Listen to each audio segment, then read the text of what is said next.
Welcome to Creativity in Focus, a video live podcast where we highlight an artist and their art every single week. And today I have a very special guest for you. But before we talk to her, a few housekeeping items. Wherever you're watching this, we are live right now. And we love the interaction that you provide to us. So if you feel like sending your comments or asking a question to this amazing artist, please do so using either the chat box or the comment box, wherever you're watching. They are either beside the video or below the video. In social networks, they're usually below the video and it's a comment box. On websites and other places, you see on the side. So, write whatever's the question or the comment we'll get here and we will ask directly to her. It's a great opportunity also for you to share this podcast. All the content in this podcast is about the art and the artist. There are no sales or anything is promoted. So you're safe to post this in any group on any social media platform. People will actually thank you for that because, who knows who you may be inspiring today by sharing this amazing artist with other people. So take a second and do that.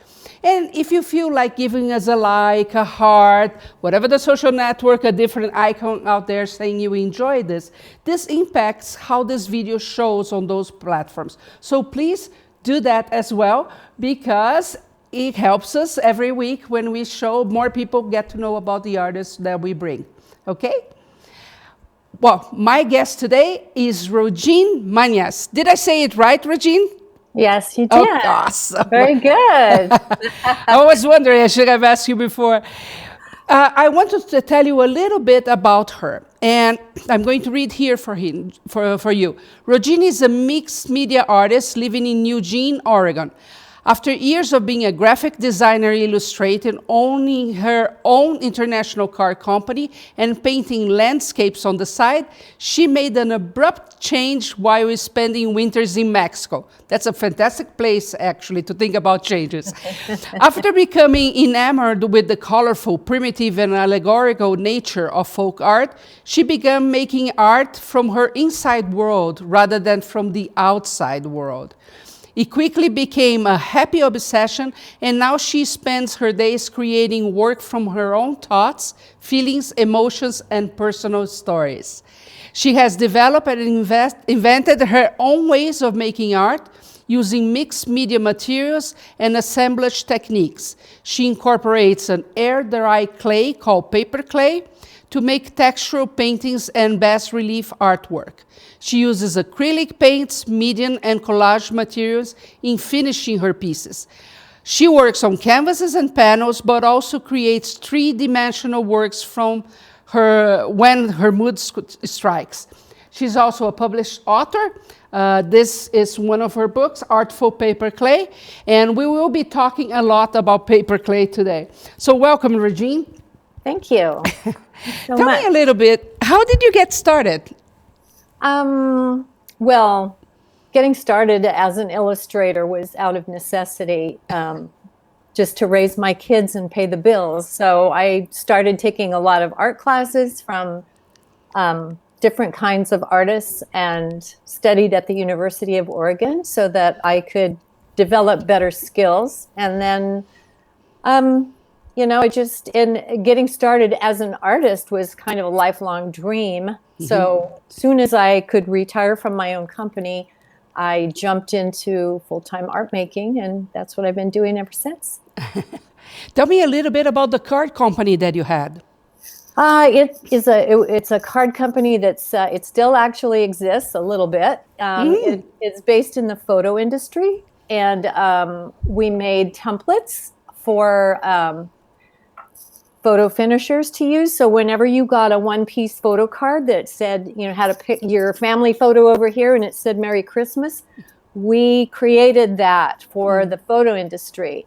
And we sold those templates to everyone, including Walmart, Costco, all the big box stores, plus all the photo finishers in the United States, Canada, some in Mexico, South America. That's so cool. Yeah, so it was a good business and it was really fun. But every artist just wants to be an artist, and you don't want to have to do, things that you don't want to have to do, like draw Santa Claus all the time. So, yeah. That's very cool. And now you are a full-time artist. I am, and I'm retired from everything else, and so I just make art in my studio every day, all day long. That's all I do. That's great. That's great. I wish I could do that too. You know, every time I go home, sometimes I'm just too tired to get into the studio, so I keep one day, one day. Yeah. Well, let's show folks some of your pieces so they can get to know. And I would love if you could tell us a little bit about the process in creating that piece, or what have you inspired you, okay? Okay. So give just a second, you will see the picture. Okay. Okay. So this one is, let me think. Yeah, this one is was all about peace. It's called Peace Begins With Me. And it's about just, I was going through a lot of loss in my family at the time. And so I was creating this to comfort myself.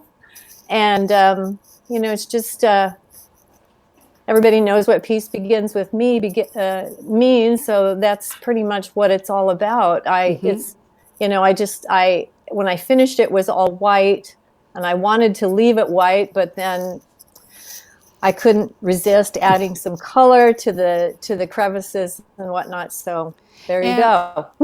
and this piece is made with paper clay?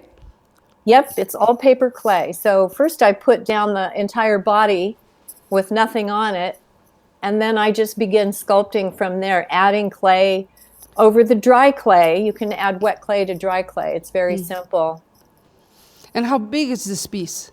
That one is 18 by 24. Okay, quite a big one. Yeah. Let's see one more. The hand. Yeah. So yeah, this one is yeah. Sometimes love is a little painful, and so that's what that's about. It's worth it, but it can hurt you sometimes. So there's my interpretation of that. I love to do hands, so I put a lot. You know, I'll have a lot of hands in my work. And so this hand is also in paper clay. What do you use to paint? I paint it with acrylic paint. So after I do the clay work, I seal the clay with both gesso and acrylic medium, and then I paint it so that it's perfectly sealed before I start painting on it.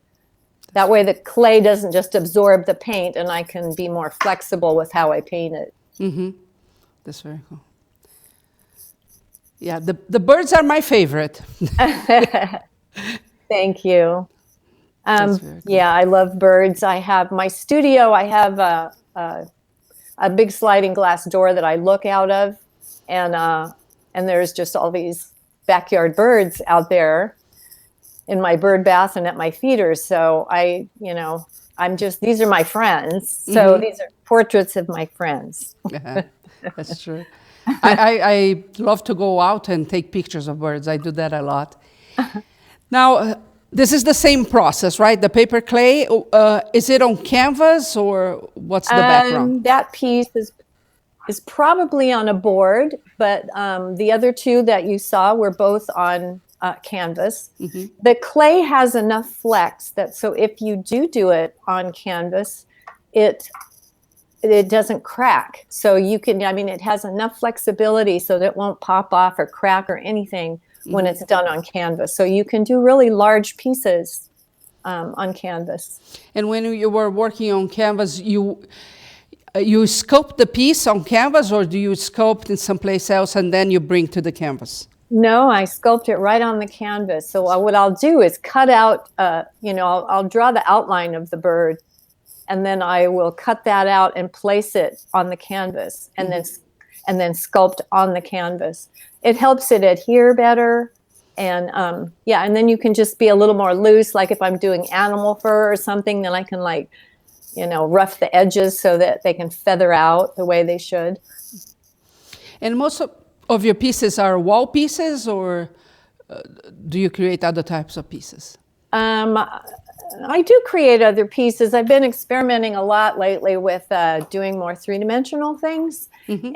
And like I have, let me see if I can, where is that camera? I can see this little piece here. There. Oh, beautiful. There. So that is just, that's a little piece that I'm working on. I teach a workshop in Oaxaca. It's coming up in March. And this is one of the projects we'll be doing. Let's see, I have another little piece here. Yeah, paper clay is largely used for three-dimensional work. And so this one just has a little hanger on it. And it has little plants coming out of the top. But I'm trying to keep it in my... Yeah, very pretty. Yeah, and then it's used, like I say, it was used primarily for three-dimensional pieces like doll making. And so my applying it to a canvas was kind of my own invention. Yeah. Oh. So there's another little bird shape. Very cool. Going to be done for that workshop in Oaxaca. My partner was really interested in doing three-dimensional stuff this time. So that's... Oh, really? Yeah. We have a comment here. Kathy Reed is saying, fabulous work, Rogene. It's good to see you. And don't forget, this is interactive, so if you have any questions about her work or paper clay, this is the perfect time to do so, either on the comment box or the chat box, wherever you're watching. Now, Rogene, what attracted you to paper clay? Well, I've always tried to build out my paintings. I've always wanted things to come out more. So I started adding paper to it. And then I started twisting paper and adding that and then painting over it. And then I always had this idea that maybe I could apply the clay. A friend of mine named Kathy Reed taught me how to use paper clay long ago to make figurines. And so I'd always had that in my mind that maybe I could apply it to, and it would stick to canvas and maybe I could sculpt that. And lo and behold, it worked. And so...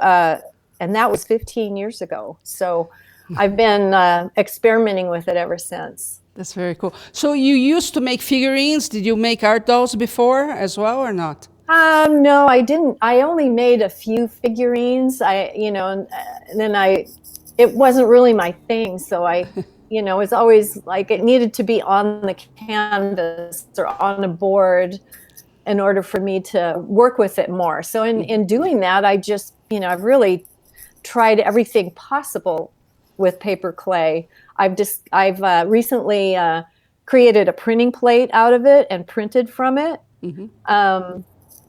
I put it on a surface, let that dry, and then carve it actually with and we'll paint the surface. So now I have a black surface that's white underneath, and then can carve that. And it just makes a really carve it with like a speedball. Carving tool. So yeah, so you just fun. It's such flexible material. Barbara Feltz is also saying hello there. Now you have some pieces behind you, two wall pieces. Can you show us and talk about them? See. Okay, so the one on the bottom. Let's see if I can get it over there without unplugging everything. Okay, the bottom one here. Let's see. Yeah, okay, that's good. Yeah. So that is those are that's called In Need of a Miracle, and that's 18 by 24 on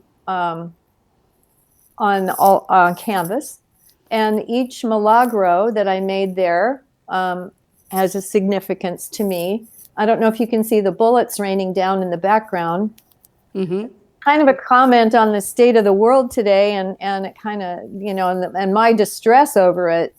I added the bullets after the Sandy Hook, that shooting at that school, and and I was in the process of working on that at the time. So it has a lot of meaning to me.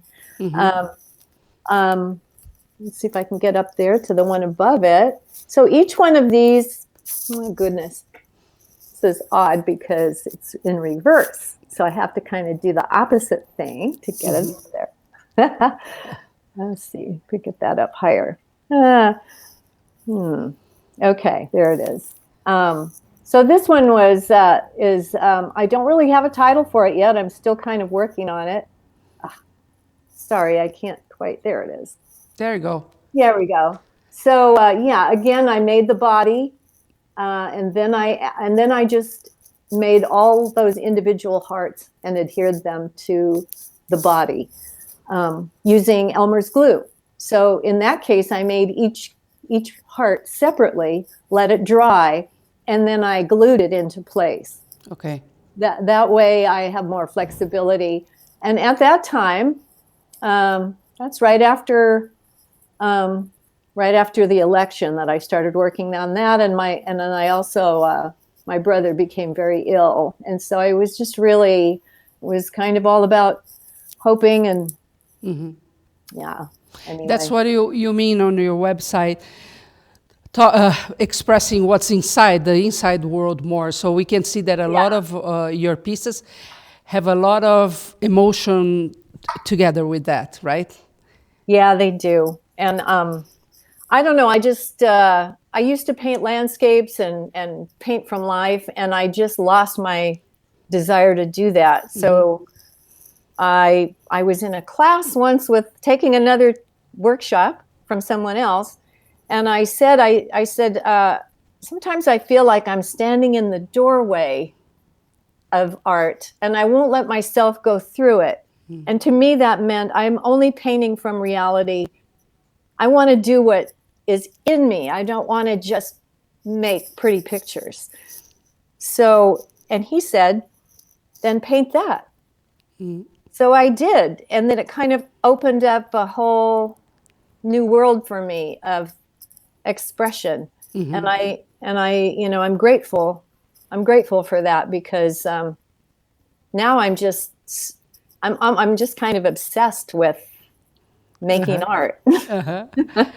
I think that's a fantastic way to see it, because many times we focus too much on the process or the material we are using, or depicting a reality like a bird. It has to be exactly like that species is, and we forget about our own voice in the process, right? How we see that piece. Right, or what's fun for you to do too. I mean, it's like, I don't want art to be a struggle anymore. I've done that. I don't need any more have to make it look just like this or that. You know, I want it to, as long as it's pleasing me, then I'm really into it and enjoying it. Yeah. I never do commissions. I don't do anything for anybody else anymore. It's all for me. And luckily other people like it. You know, I don't like commissions either. I always think that the moment they come, they become a job. Yeah. Right? And with a lot of, for me, anxiety, because then you're too worried if the person will like and if it's what they think it should be, and impacts my creative process. So do you think it's something similar to you? Right. That's exactly it. We have some questions here. Diane Kelly is asking, do you use an armature for paper clay? I do. If I'm making a three-dimensional piece, then yes, you would. You don't want to just make a solid piece of clay. So actually, on the paper, I have some tips about making figurines, and one of them is to take tin foil, and wad it up. And that's what I do with all my used foil that you would otherwise just throw in the recycling. Wad it up and create your form using that, because it's a real, moldable material that you can then apply paper clay over the top of. So sometimes I will take it, wad it up. Like if I'm making a bird body, I make the little head and then the little body, and then I will use tape, masking tape, to kind of tape it all up like a little mummy. So inside of what I made is a little mummy of, the actual outside of it.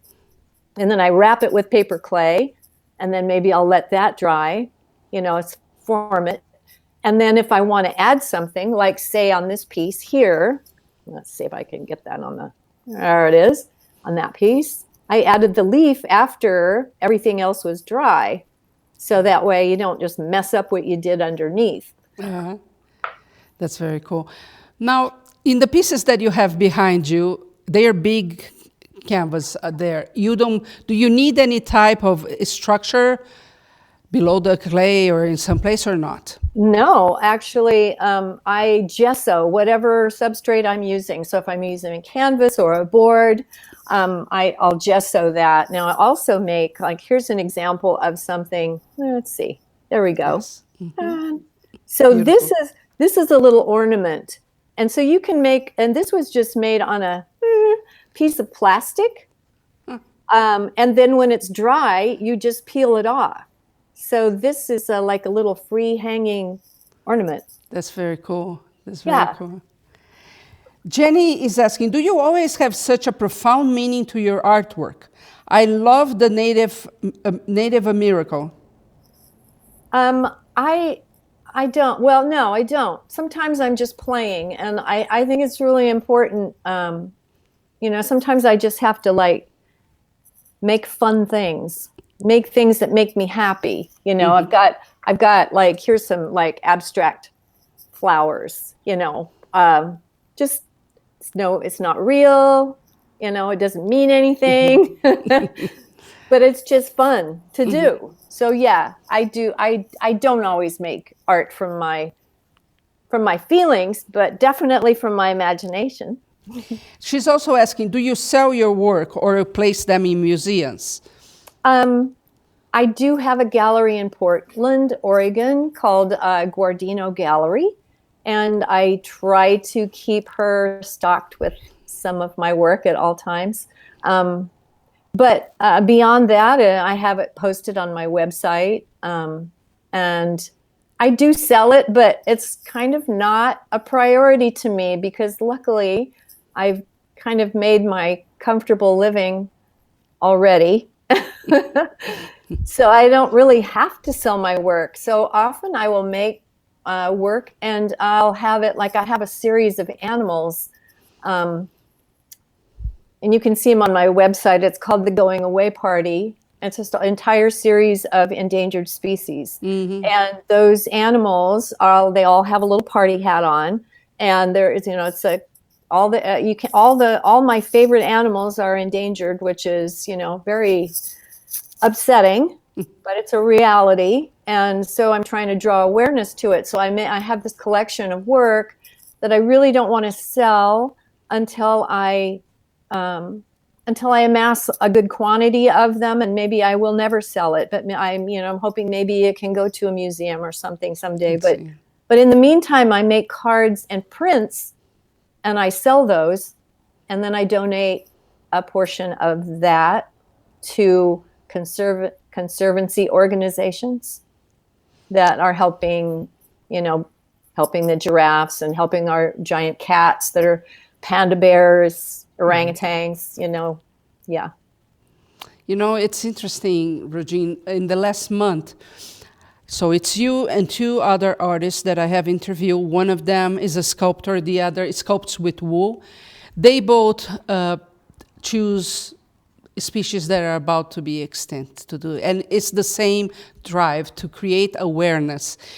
Because I believe, too, that today people are so disconnected from nature, especially animals today, that, of course, they don't even know what's going on, right? And it's up to us sometimes to bring awareness that, no, they are important to our environment, they are living beings, and therefore we need to take care of them. So it's beautiful to see artists, really fighting to create more awareness of those animals. Right. Yeah, I know. It's a sad situation, and I do think this is one place where artists can kind of step up and draw attention to That's things. Fantastic. Now, Rogene, you mentioned that you do make prints. So let's say you create a piece with one of these animals, and then from that piece you create the card. Is that the process? That's it. Yeah, I can actually. Sometimes I can scan it on I have a scanner. I can do that with. Sometimes I have to have them shot. If they're large pieces, I'll have them photographed. Mm-hmm. And then I use that prints. Yeah. And do cards still sell well? They do. When I have them, I also, I have another series that I've that I've developed called Everyday Saints. Those are also on my website. And those are, they actually sell better than the animals, because they are more relatable for people, I think, The animals are great. People buy them for, kids' rooms mostly. Oh, because they're black and white with party hats on, so they look happy. It's like a happy situation, and then when you read the information about it or the title, you realize, oh, they're endangered, and that's why that's why she did it. That's why it's called the going away party. So yeah, they do sell well. That's good, because I want people to understand that there are many ways an artist can create or generate money, and many times create a living. And it's not only by selling the art pieces themselves. Right? Yeah. And, being making small pieces is, I really love doing that. So I will make, like the larger pieces, I like to hang on to those until I have a collection. Because as you know, in a gallery, you can't just have one or two things unless you're in a group show and you only get to show one or two things. But if you really want to make the body of work, that takes a while to gather and collect and keep, and not just run out and sell it right away. So, in the meantime, you can make prints out of those pieces and sell those prints. So you can generate an income for yourself, from without selling the artwork, without selling the originals. Yeah. You mentioned collection, and I belong to a group where there is a group of surface designers. And the other day they were exactly talking about that sometimes the concept of creating collection to artists is hard to conceive. So they think it's daunting to think, I need to create a collection. Right. So what is your process to get to one? Okay, so if something is meaningful to me, and I'll create one piece to see if it has legs, they call it, if it can go farther, if there's more in me for that. So I'm always thinking in series. And even if I create one piece, I will immediately start another one before I even finish the first one, so that I know where I'm going to go next. Yeah, and so I think my habit has become that I will work in like threes, usually. Because also your first idea isn't always your best idea. And, and your first piece is not always your best piece. So, if you always thinking, I'm going to do three of these, and then see where it goes. And so that's how I begin it. And then I create a theme for myself. So one of my themes is inside we're all the same. And so that's all about, letting what's inside come to the outside of people, things, animals, whatever. Combine humans with animals or humans with plants. A lot of times I'll have birds coming out of people. Just that's all on this theme of inside we're all the same. Because, outside we look a lot different to each other, but inside everybody feels the same. Pain, happiness, pleasure, pain, anger, you name it. We're all, so that inside world is the same in all of us. So trying to make art with that in mind brings my passion to the piece. I'm not just making happy paintings.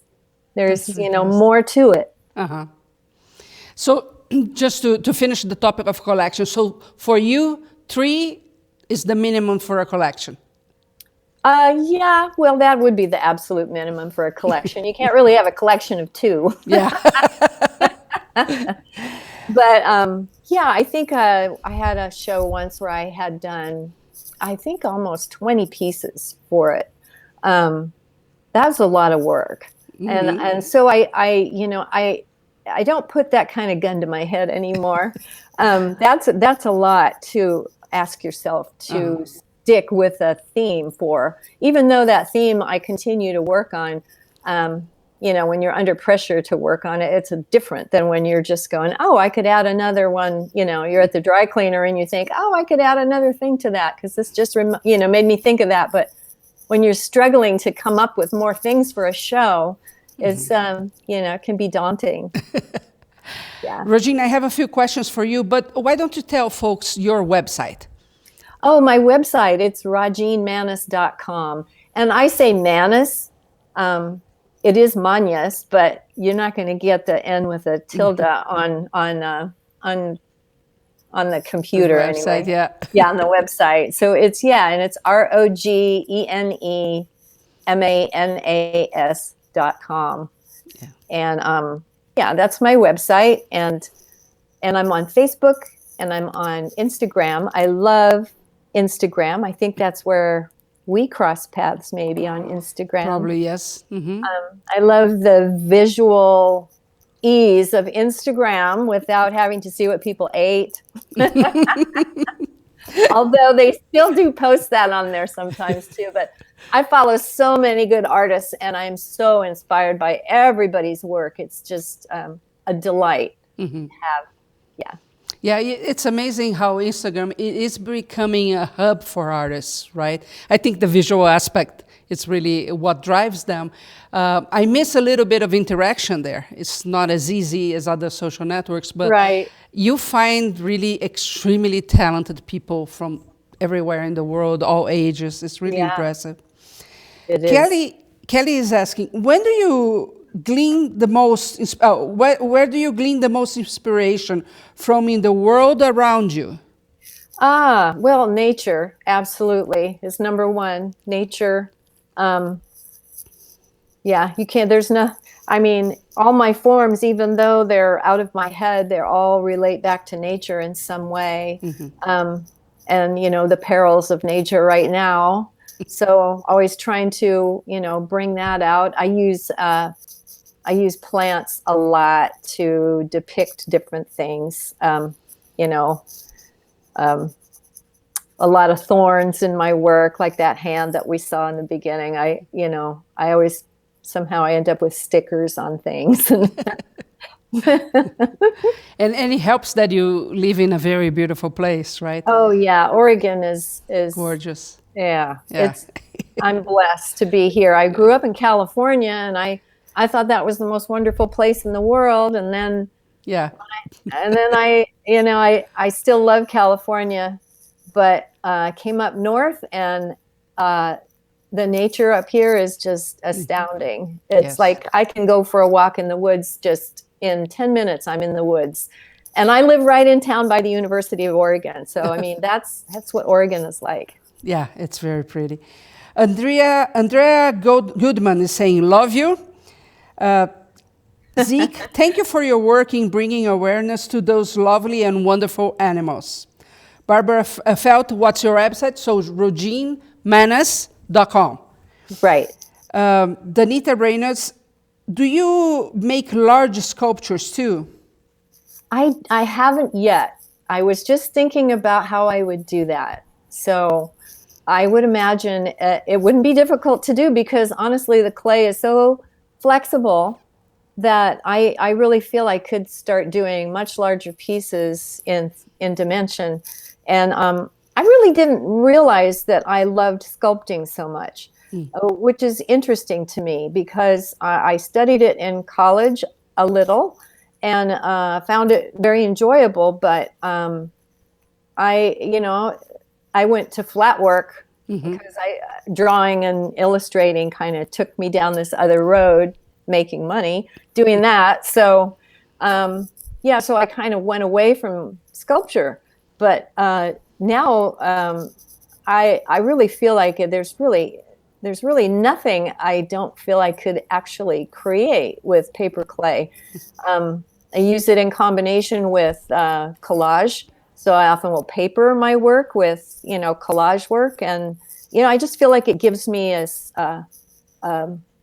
more opportunity to make, so if I do have an idea, I have kind of a limitless way of depicting what I've come up with in my head, you know, so I can decide if I want to go flat or if I want to go dimensional. That's interesting. She's also asking, do you keep an artist's journal with sketches of what you like to make with clay? Yeah, well, I sure do. I don't know if it's a journal per se, but I have millions of pieces of paper that I keep, and I will like cut them and put them into a journal so that I can refer to them again and again. I have them they're in envelopes. They're like, you know, they're everywhere. Yeah. Yeah. I do carry a little sketchbook with me. Everything I do begins with a thumbnail. And I really like once I can put it down, then I can remember what it is that I thought about doing, because you get ideas all the time for, you know, making this or that. So it helps a lot if you can sketch out what you want to do, because then you can refer back to it when you have a gun to your head to create something for a show. Kelly is asking, have you always called yourself an artist, or was that something that it took some adjusting to? Yes. That's a good question. Yes. No, I never. Yeah. And even now, do I call myself an artist? I do when I'm introducing myself to people and they'll say, oh, what do you do? I'll say, well, I'm an artist, you know, but in the most humble of forms. I'm not out there, you know, feeling like I'm this artist, but I do make art. Sometimes I'll say I'm an art maker. That confuses people that don't make art. But when I was a painter, more of a painter, I think I did say I was a painter, because it felt more specific. Yeah. I guess when you get gray hair, then all of a sudden, if you say you're an artist, people believe you. You know? I like the term art maker, actually. I was reading an article on how millennials are coming into art, and one of the things they do is change the way they call themselves. So, for example, instead of being a seamstress, they are sewist.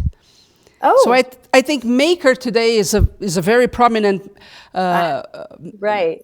It's very connected to technology, 3D printing, but it's people that make, right? So art maker is kind of very cool. Well, and I think it's a more humble version of saying I'm an artist, you know, if I'm an art maker, because that's the truth. I make art. I'm not, people, when you say you're an artist, they immediately think, oh, you're painting reality, you know, or you're an abstract expressionist. And I'm not that kind of artist. You know, I'm an art maker. Yeah. I like to make things that make me feel good.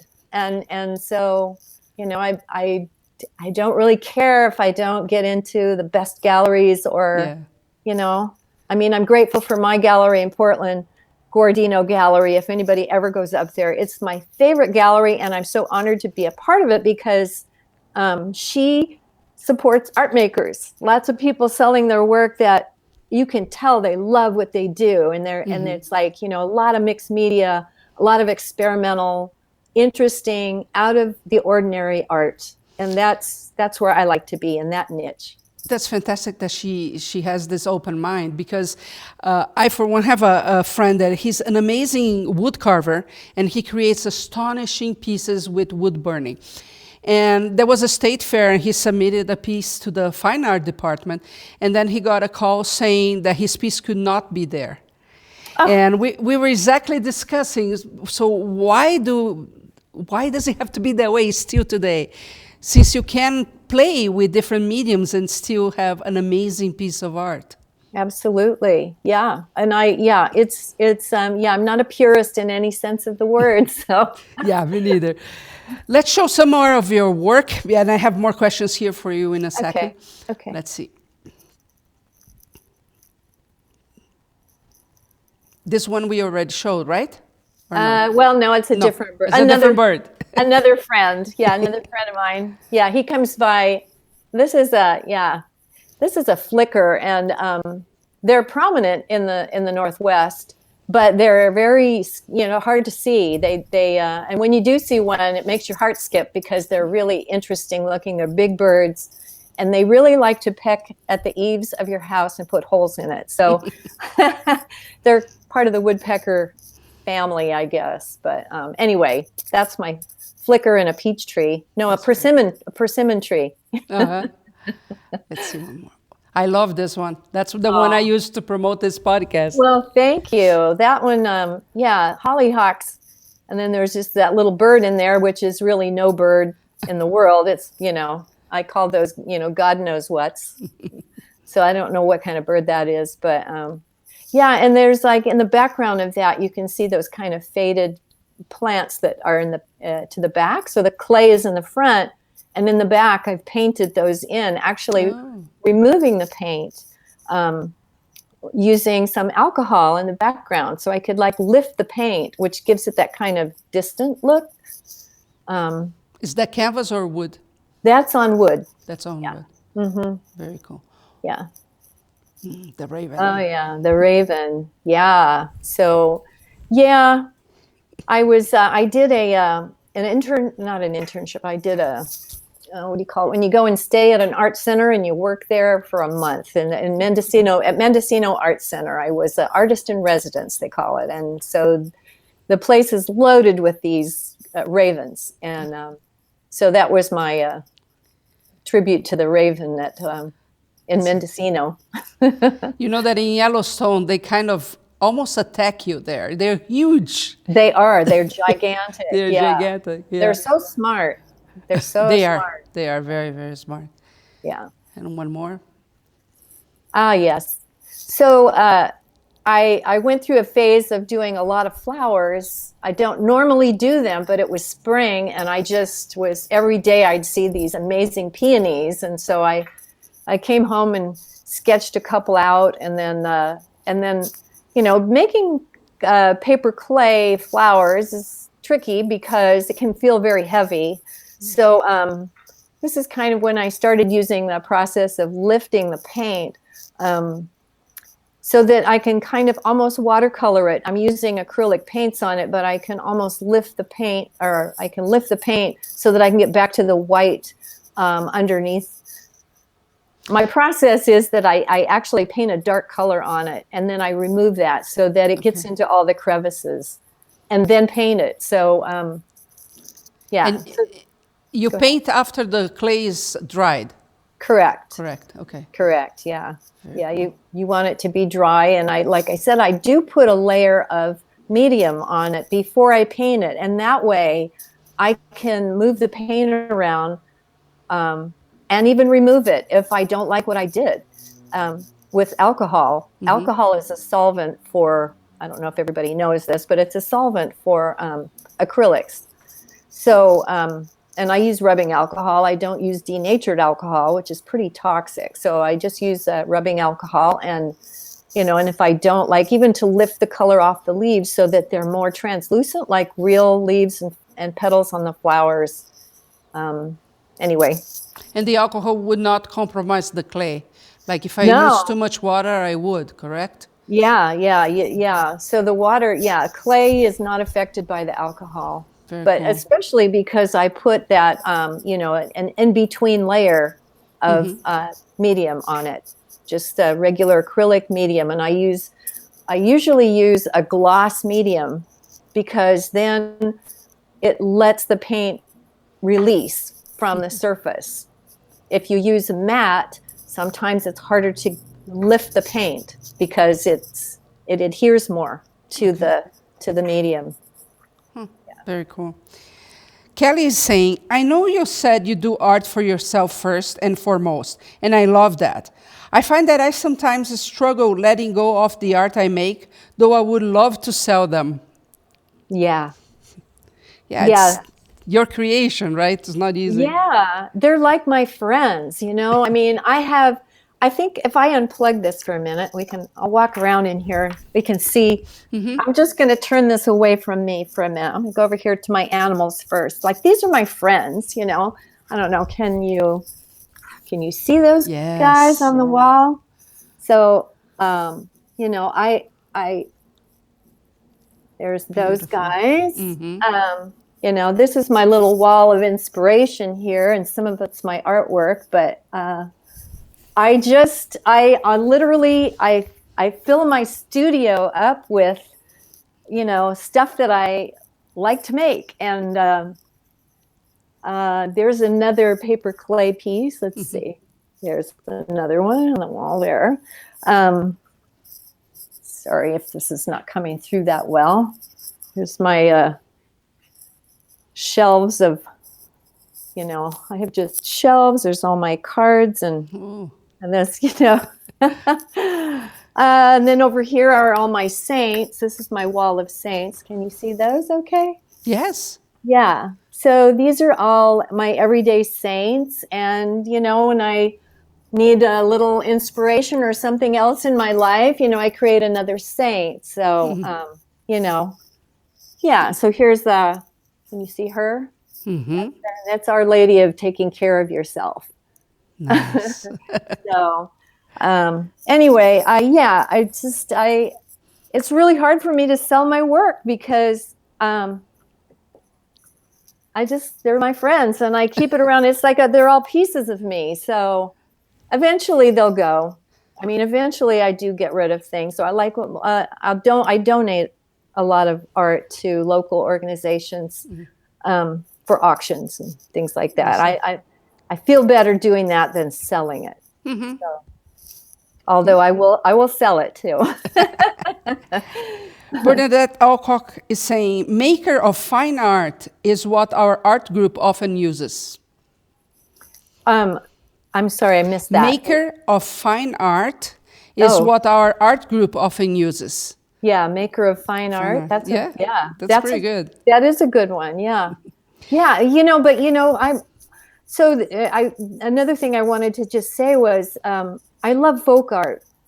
You know, I love the innocence and the authenticity of folk art. And often there's like stories behind it, especially in Mexico, South America.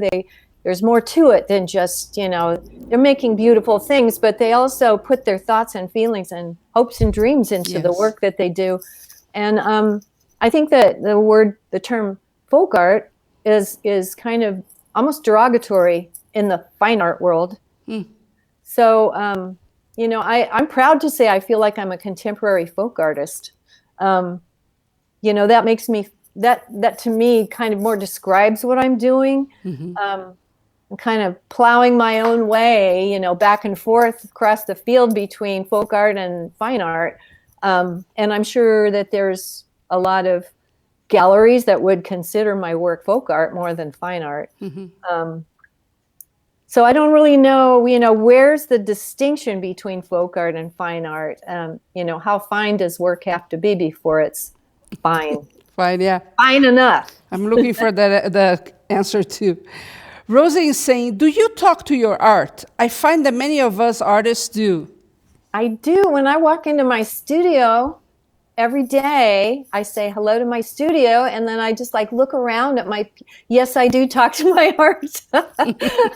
Well, you know, when you're by yourself in the studio all the time, which I am, and I love that part of my life, being in here with my friends and my birds outside. Yeah, but sometimes, you know, I have to kind of force myself to get out in the outside world and be among my real friends because, I probably am a little obsessive and crazy, you know, for being in here all the time, every day. So, yeah, I probably do talk to my art more than I should. Well, my art talks to me sometimes too, so that gets dangerous. Danita Reyes, Rogene, do you make art every day? And what are the best time of day that you like to do it? Or do you set up a schedule for yourself to get art done? Yes to all of those. I try to get out to my studio by 9 o'clock in the morning every day. And then I work until either 4:30 or 5. It depends on which yoga class I'm going to go to. So I usually will like shut down and dash out and, you know, and then I'll come back out because my studio is in my garage. This is my garage. Okay. And even though it's been built out inside and insulated, and I have a great heater and nice lights and windows. It's still a garage. So I come out here and then I'll like gather up my things, bring some stuff in the house, and I'll even work at night. Work on things that that I'm like obsessing over. I'll bring them inside. So I work 9 till 4:30 or 5 every day, Monday through Friday. I also put in a couple hours on Saturday and Sunday. And it's, to me, it's not work. It's all art play. I'm not really struggling to keep myself in here. And, once I feel like that about something, then it's time to stop and go outside and like work in the garden and the yard. I think living an artful life is part of my daily work too, is like just bringing art into everything that I do. If I'm cooking or cleaning or, always rearrange a few things when I'm cleaning, or definitely love gardening, even weeding, anything to make something look better. True. Yeah. Barbara Phelps is asking, do you seal it after you paint the clay? I do. I seal it with matte medium. I don't use varnish, which is, it's similar, but I'm sure there's some quality to it that I have not acknowledged or that it doesn't matter. I don't know. I seal everything I do with matte medium, and things have lasted. And, I figure, is it all archival? Well, the paper clay company says that they believe that paper clay is 99% archival. It doesn't yellow or it doesn't crack and fall off. It's there for good. And so when I seal it with acrylic paint or acrylic medium, after it's been painted with acrylic paint, I mean, it's pretty much hermetically sealed in plastic at that point. So, and I feel like it's as stable as any other medium, So, like certainly like a caustic, for example, that, that can still, can melt. It can, in the heat, it can, well, this, paper clay is, it's solid. There's, I do seal my work with acrylic medium. Okay. Noreen's saying, big thank you for giving us a peek of your studio and your inside world. Guess 9335, lovely work, Rogene. How strong is this clay? I am guessing you don't need to cure this in any way other than letting it air dry. That's right. You don't have to. You can put it in the oven if you want to speed things up. You can bake it for like 20 minutes at 200 degrees, and then check it. It depends on how thick the piece is that you're doing. I have a little heater in my studio, and I just place my pieces on the floor where the air is coming out, and they'll dry. Put some stuff down there today, and it's already almost ready to work on. Sometimes I'll put it in a food dryer because that's got, if there's small pieces, that's got air circulating around. If I'm making a lot of pieces, that's a handy way to do it. Definitely in the oven, but 225 or lower, because it will burn. If you go higher than that. Yeah. Penny Platt is saying, I love that dog on the wall behind you. Oh, that's by Mar Gorman. She's an artist. Let's see if I can put that. Isn't that fabulous? That's what I mean about folk art. To me, that is when you're making art out of junk, or nothing, or something you found, and you just put it together and make art. I mean, I think she's incredible. Her work is carried at Gordino Gallery in Portland. Yeah. And what's the dog made of? It's a driftwood. It's pieces of wood, and I think you got my head out. There it is. There you go. It's got bottle caps. Those are the dots, and the ears are little pieces of tin, I think. But the rest of it looks like driftwood to me. I'm not sure what. Not sure what the eye is. It's like a little button or something. That's very cool. Isn't it? the little painting underneath is it's the only landscape that I own of my own. Oh. I sold all the rest. Yeah. I didn't have any trouble selling that stuff. I just wanted to get rid of it all. That's fun. Danita Reynolds say contemporary folk artist. I love it. Ariana Gardner, hi, Rogene. And Andrea, I remember knowing you in the old days, and you made some very small pieces. Have you ever considered jewelry?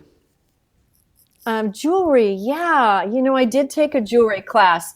I'm really not fond of a lot of process. And when something leaves my hands, like if I'm making a real, something out of earth and clay and it goes into a kiln, or if I'm making something out of jewelry and I have to, heat it, or it's just too much equipment, too much paper clay is just as, that's as much process as I want to have in my life at this point. I really enjoy the simplicity of it. I can take it anywhere. I have worked on paper clay, in the cars. My husband's driving on a long trip. I will bring my clay. I roll it out because I work on flat pieces. I roll it out and I put it between plastic, and I will just work on it as we're driving across the country. And I've done that. I've done it on a train up to visit my friends in Canada. Oh, really? Yeah. Yeah.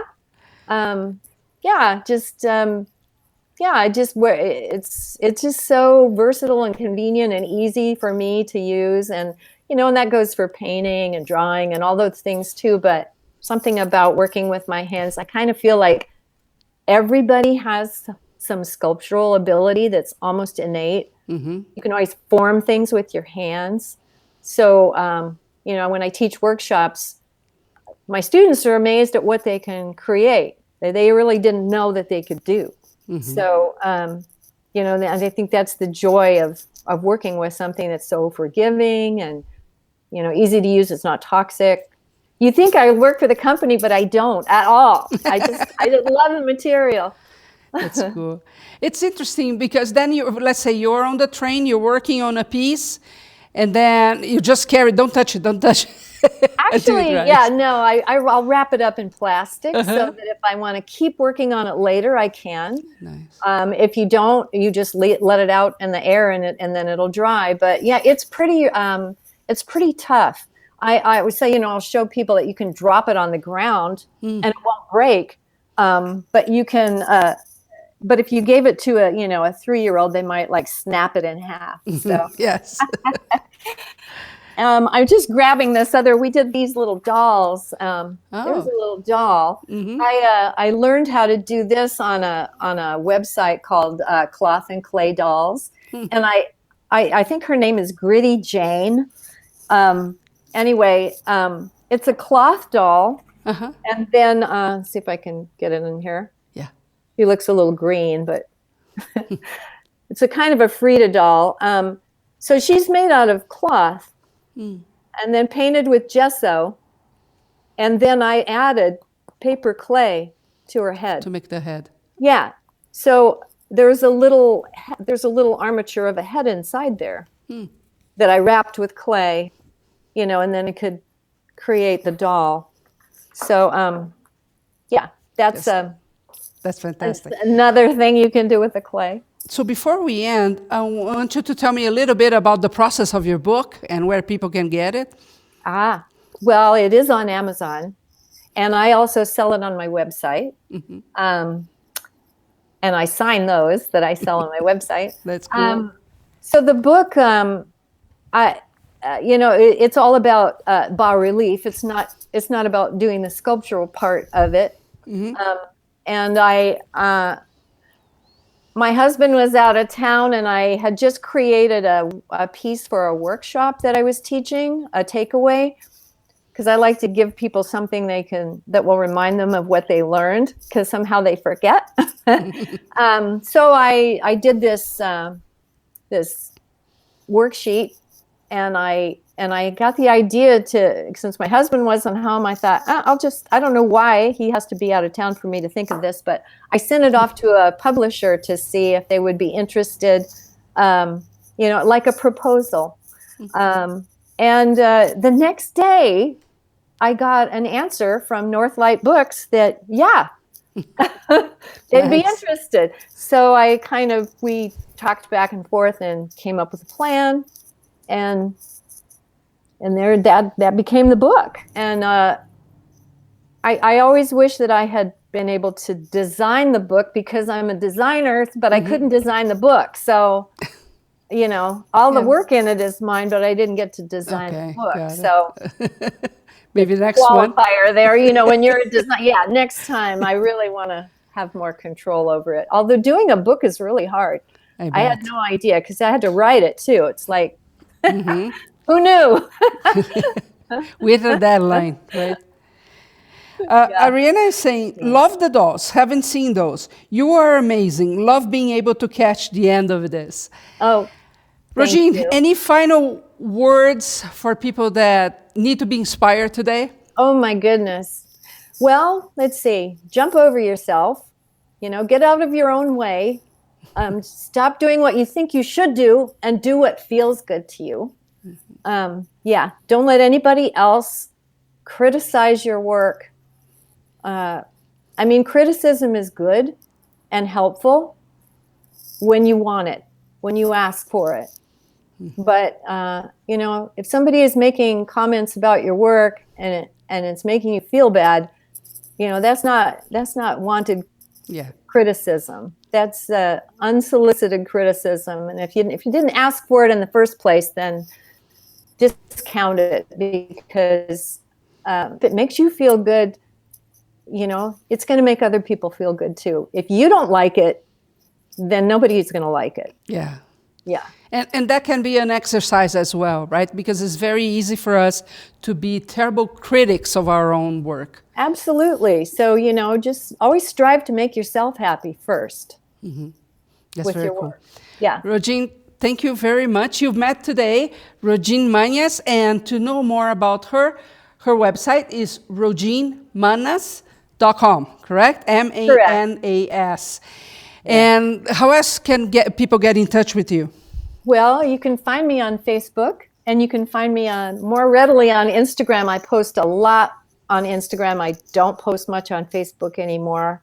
Not for any other reason that I love what I'm finding on Instagram. So that's where I am all the time. So find me there. And and if you come to Eugene, Oregon, look me up. Ooh. And that's a nice trip there, I know. Yeah. Thank you so much, Rogene, for your time and for being here, inspiring all of us. And thank you very much for being here and interacting with the artists. Remember, Creativity in Focus happens every week, and every week we bring a new artist. Next week, we have Michelle Freeman, and she's going to be talking about teddy bears and soft dolls. So don't forget to be here, whatever you're watching, at the same time next week, okay? So I'm signing off. I'm Shahar Boyaya, your host. See you back here next Tuesday. Thank you. Yay. That was fun. Thank you so much. That's so kind of you.